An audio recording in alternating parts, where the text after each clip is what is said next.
What if the only thing standing between you and a completely different life is what you believe you're worth? The city was loud, restless, and unforgiving. People rushed past each other like waves in a storm, faces buried in phones, minds filled with deadlines, hearts too busy to notice anything that didn't demand attention. At the edge of a crowded street corner sat a man no one saw. His clothes were worn thin. His shoes barely held together. A small tin cup rested in front of him, echoing hollow each time a coin dropped, rare, accidental, almost reluctant. "Spare some change," he muttered, his voice blending into the noise of engines and footsteps. Most ignored him, some pitied him, none remembered him. He had been sitting there for years. Long enough that even he had forgotten who he used to be. To the world, he was just a beggar. And eventually he believed it too. One afternoon, something unusual happened. A man stopped, not just slowed down. Stopped, he wore a sharp suit, polished shoes, and carried himself with quiet confidence. His presence alone seemed to push back the chaos around him. The beggar instinctively lifted his cup. "Please, anything helps."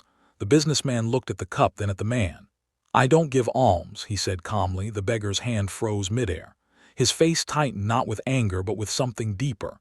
Disappointment, defeat, familiar rejection. The businessman continued, "I believe in exchange." Beggar frowned.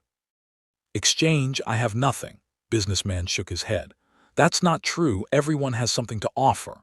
Hung between them, cars passed. People moved. Time didn't care. "Bring me something," the businessman said, turning slightly. "And I'll give you money." Then he walked away. That night the beggar couldn't sleep. "Everyone has something," the words echoed in his mind like a challenge. He looked at his hands, empty, worthless, or were they? The next morning he wandered further than usual. Past the noisy streets, past the crowds, until the city softened into quiet patches of green.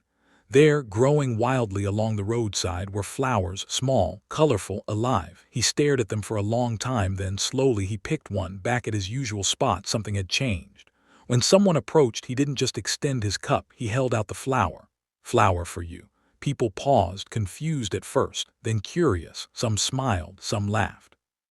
But many reached into their pockets, not out of pity this time, but out of appreciation. For the first time in years, he wasn't just taking, he was giving. Days turned into weeks.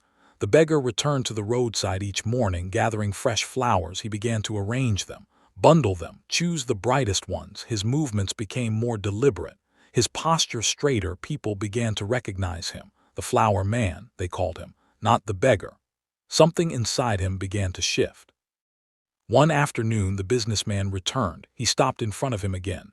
But this time there was no tin cup, only a small collection of vibrant flowers carefully laid out.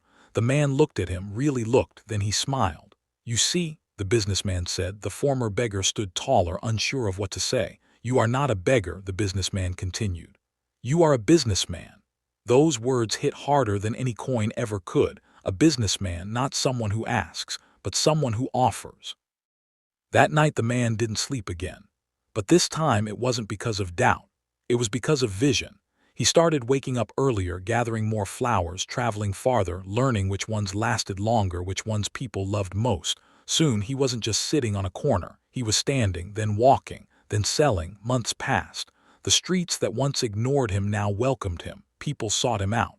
His flowers became known across neighborhoods. And one day he made a decision. He rented a small space, bare walls, wooden shelves, a simple sign. It wasn't much, but it was his. Years later, the city told a different story. Where once sat a forgotten man, now stood a beautiful flower shop filled with color, fragrance, and life. Customers walked in smiling and left even happier. Behind the counter stood a man no one would recognize from before, clean, confident, alive. One afternoon, the bell above the shop door rang, and in walked a familiar figure, the businessman. They looked at each other, and this time both smiled.